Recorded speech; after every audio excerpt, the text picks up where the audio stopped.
I recently received an email from tenor saxophonist Tobias Meinhart, a German native who has lived in New York City for a number of years and made a handful of excellent recordings. His email coincided with a recent YouTube video that claimed contemporary jazz is dull and elitist. I thought who better than to speak on this subject than Tobias, and so I asked him to read his email aloud. Okay, recently a non-musician friend asked me, is jazz really dead? If you look at the charts, music awards, or most radio stations, it might seem that way. And with the closure of iconic spots like the Jazz Standard, Blue Whale, and the 55 Bar, you'd be forgiven to think it's true. However, seeing what's going on the ground, you'll quickly get a different picture. In my experience, jazz is more alive than ever. Here in New York, we have places like Smalls, Mesro, Bar Bayou, and Lunatico, and they are packed with young people who are genuinely excited about this music. The same is true in Berlin and many other cities. Getting a seat without reservation at the Vanguard or Dizzy's, good luck. New clubs are popping up constantly, and the quality of the bands and musicians is inspirational. Tobias, what do you think makes people come up with this idea that jazz is dead? I had mentioned to you that there's a guy in the UK who made a video. He's a very knowledgeable guy, but he said contemporary jazz is dull and elitist. What moves people to say things like that as well as jazz is dead, do you think? I think it comes from different places. I think one place is if you're from an older generation and you're used to Miles Davis and seeing him fill concert halls and having that image of jazz in your mind, and it moved maybe to other places now, maybe to clubs, and the music also changed a lot. So I think, like in many genres, if the music changes, you have always people who get angry at that they don't feel like they hear the standards, the American songbook as much anymore. And you might have influences from hip hop or singer-songwriter or other influences. But in my opinion, that's what made jazz especially strong always, to take influences from different kinds of music. And how would you describe the music you make? I would say that's melodic, energetic, modern, contemporary jazz. Of course, I also take influences from other music. I was listening during the pandemic a lot to singer-songwriters, a lot of classical music, but also hip-hop. And of course, it finds its way through that in my music.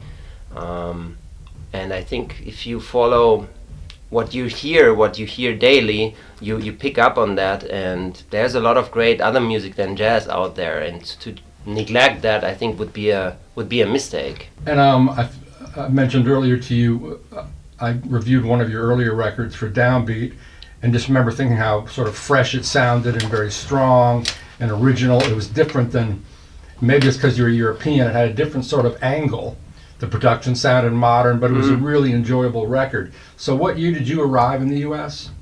I arrived in 2009. How has the jazz scene changed since then for you? I'm not sure if it changed so much. What changed for sure is that a lot of the clubs that I used to go to when I came here and was amazed, like the 55 Bar or Jazz Standard, have closed. And you can get sad about that, but then a lot of new venues pop up, and it moved more to Brooklyn, maybe smaller venues, and that might change over time again. But you just have to accept the change and go with that. If you put your head in the sand and, I had a regular gig at 55 Bar and now I have to find a new place, you can get down, I get that. But that's, for me, not the right way. It's always finding new avenues. And then you get a place like Ornithology in Bushwick, which for a long time was free, and you got all this young crowd. It's an amazing young crowd who is really excited now for jazz. And they suddenly show up also at Jazz at Lincoln Center. I played there recently, and it was a lot of 20-year-olds. And I asked him, how did you know about this concert? Well, we go to Ornithology and we love jazz now, and we see what's going on. We saw your video on Instagram. So I think all these media, social media, we trash it, and sometimes I wish I would not be on it, but you can really reach a different demographic, and it's so inspiring to see someone with my vinyl and wanting an autograph, because they saw us maybe before at ornithology, where they could go for free, and then they're happy to pay a cover charge of $40-50. Right. What were you doing at Jazz Lincoln Center? We actually played with that band. We introduced a new album that is gonna come out next year, and yeah, we had a gig 2 weeks ago, and was beautiful, especially to see that mixture of people. But you're saying even here at your shows you get younger people because of social media. Social media and places, yeah, like ornithology, smalls, or people where people can go for a lower cover charge. It's more accessible. It's maybe also in further boroughs where the people actually live, and yeah, it's inspiring. I don't know if it's in every part. I think it's a big city thing for now. I realize that also when I tour in Germany or Europe, the smaller the town gets, it's maybe harder to reach the younger people who might say, oh, today we're going to a jazz club. But like in Berlin, there's a place called Donau. It's maybe the similar thing than ornithology here, and it's packed with young people. It's really hip and cool to go to a jazz concert. They just find that a cool thing to do, and I think that's the spirit of jazz. When I imagine, I was not here, but in Harlem, when you were here in the 50s, it was cool to go to a jazz club, and it was kind of, I feel like it's kind of popping up, and you need that energy also as a band, as a jazz band. Even for myself, find myself rarely listening to a full album sitting at home having a glass of wine. That's not really happening. I go to a concert. I think jazz needs to be experienced live at first, and then maybe you can reminiscent about it when you have the record at home, and oh, it felt like that when I was at the concert, and it's more like a memory. But there's Bar Bayou, obviously, and Shapeshifter Labs, and Bar Bez has some jazz. But I have yet to go to Ornithology or Lunatico. Lunatico is great. They have great food, great, so young crowd, and I mean diverse crowd. Not only, it's like all ages. Same with Ornithology. It's, yeah, that's fantastic. As much as I'm sad, and there are rumors that Jazz Standard might open up again, and I hear all these rumors about 55, and I have to say the 55 is maybe the one club that is, to me, really missing on the scene in New York, because that type of music is hard to find these days. I have to say, to find that kind of more groove-oriented, maybe leaning to the 80s, guitar-heavy sound, like Mike Stern had the residency, Wayne Krantz. Yeah. Where would you go now to hear that music? If you don't want to pay a $50 cover charge at the Blue Note, I think it's very different to go there to hear those guys than at 55 Bar. There is one place on Bleecker Street. Yeah, the Couchon Rouge. Yeah. That one has cool stuff. But yeah, 55 Bar I think is missing. You have the Snarky Puppy or something, like a band like that, which is very big also in Europe. People go nuts for that band, and I feel like that's maybe sort of that vein a little bit. But it sounds like you're saying there is a young audience who actually show up for jazz. Yeah. Also, especially in the big cities, Rome. I played in Rome and Paris, Barcelona. It's become really, I think, also with social media, because now you see it. It draws the people in. Or you see a guy with a saxophone going crazy and seeing the people suddenly screaming and it's very close. Otherwise, they go to a Taylor Swift concert where there are, I don't know, 80,000 people, and so far it feels like almost not real. But to be in a club and be so close and being able to maybe talk to the musicians and talk about the music with them, I feel like that's very special. I mentioned to you earlier that the type of jazz that gets played in New York, or that grows out of New York, has changed, and it seems to be more about rhythm than exploring melody, and also you don't hear people covering standards as much. And you sort of confirm what the drummer for the big band, the Village Vanguard Orchestra, told me, was that young students are more about rhythm than melody, and they're also more about pursuing their own thing earlier than perhaps there's not so much of an apprenticeship going on. Is this true? Yeah, I think it is true, and I don't think that's necessarily good or bad either. A lot of great new music comes out of that, having less, oh, I have to prove it. I noticed for myself, I felt really coming to New York, I have to prove myself. I have to prove I studied the music, I know all these standards. And you could hear it in the albums I did. It was very, maybe more mainstream. It was not so much pushing, it was just more proving I can play this music. And I don't know if you have to do that. I wanted to do it, but I know a lot of great musicians who just go straight a different direction and have a very clear vision and do that straight on. But I always enjoy when you can hear kind of where someone is coming from. But it's both is valid.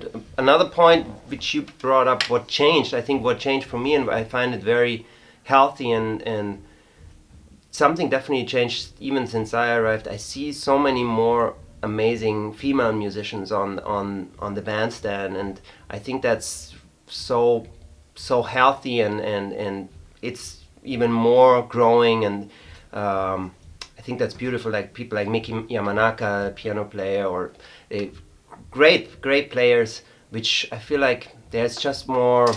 I don't know why it changed maybe with the whole Me Too movement, but I feel they are more encouraged to also be part of the scene in the band and the bands. Yeah.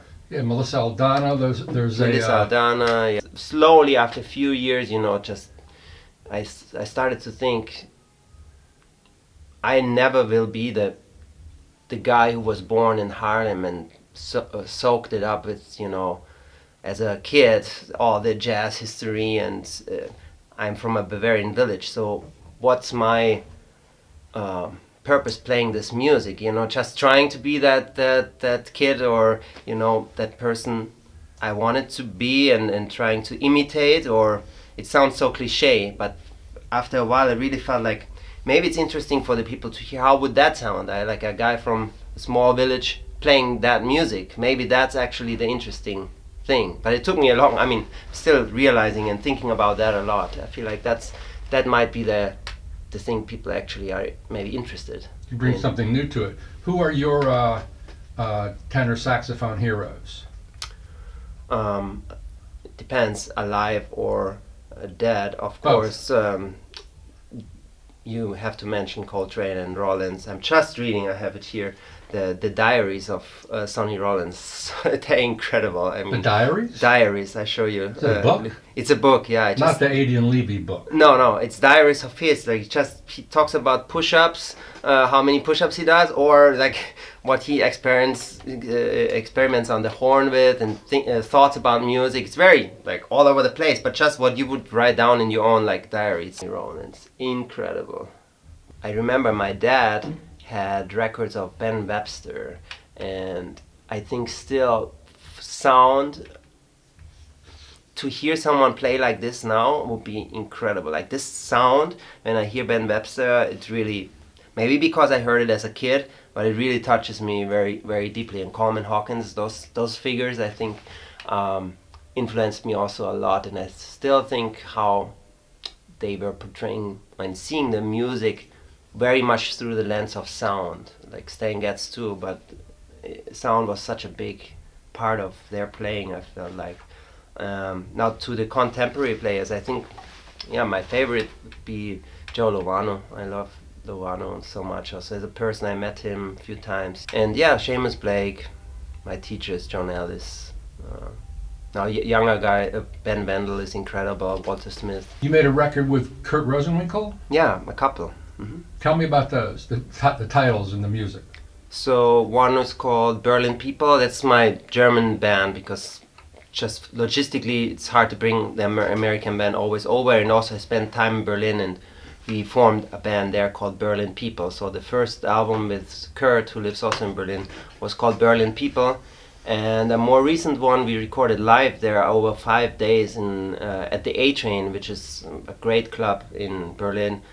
And we recorded every night and made an album from the best songs. It's called Dark Horse. I feel like also younger people, I sell more vinyls sometimes than CDs. That's crazy, which makes touring, I almost have to take if I go for a 2-3 week tour, I have to think about maybe bringing an extra suitcase just for vinyls. They're so heavy, you know, they're really, really heavy. But I sell more, they sell really good, and people are getting really into that whole.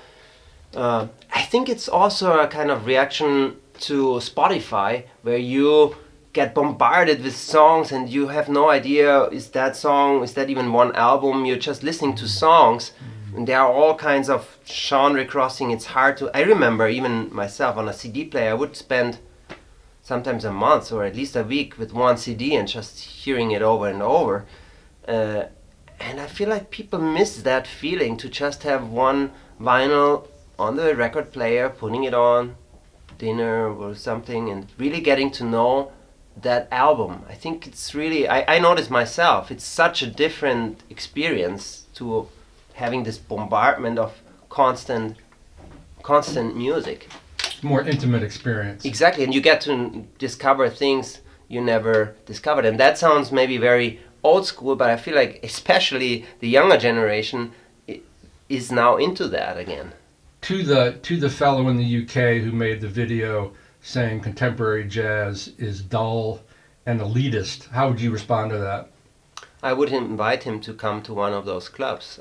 Come to New York, go to Smalls, Ornithology, go to Berlin, go to Donau, and we have a beer afterwards and talk about it, because I think it would change your opinion very quickly. Just talking about the elitist point of view, I mean, at Donau, it's, for example, pay as you want, and people sometimes put a lot of money, and sometimes you can put just $1 if you cannot afford, but you can listen to the music. Same at Bar by You, same at Ornithology, I believe, somewhat, and that's the opposite for me of elitist. Tobias, tell me what's next for you. What are you working on? What's upcoming? Well, that's a good question. I'm transcribing a lot. What do you transcribe? I'm transcribing actually a Joe Lovano solo, and I'm studying with Hal Crook for the last year, which really changed my perspective in a lot of things. I'm trying to, even listen more, go away from the technicalities, be more in the band. I write for a new album. We have an album in the can, so I want to put it out pretty soon in 2025. We're gonna go on 2 tours, and a US tour in March, and then a big European tour in April. We're gonna go to Australia in the fall. So a lot of touring things going up, and now in the fall I'm just gonna be here in New York, practicing, studying, and playing a little bit here in New York. And who's in your band again? So in my band is Matt Penman, Eden Ladine, Orbit Calvera or Mark Whitfield Jr., and sometimes Ingrid Jensen on trumpet.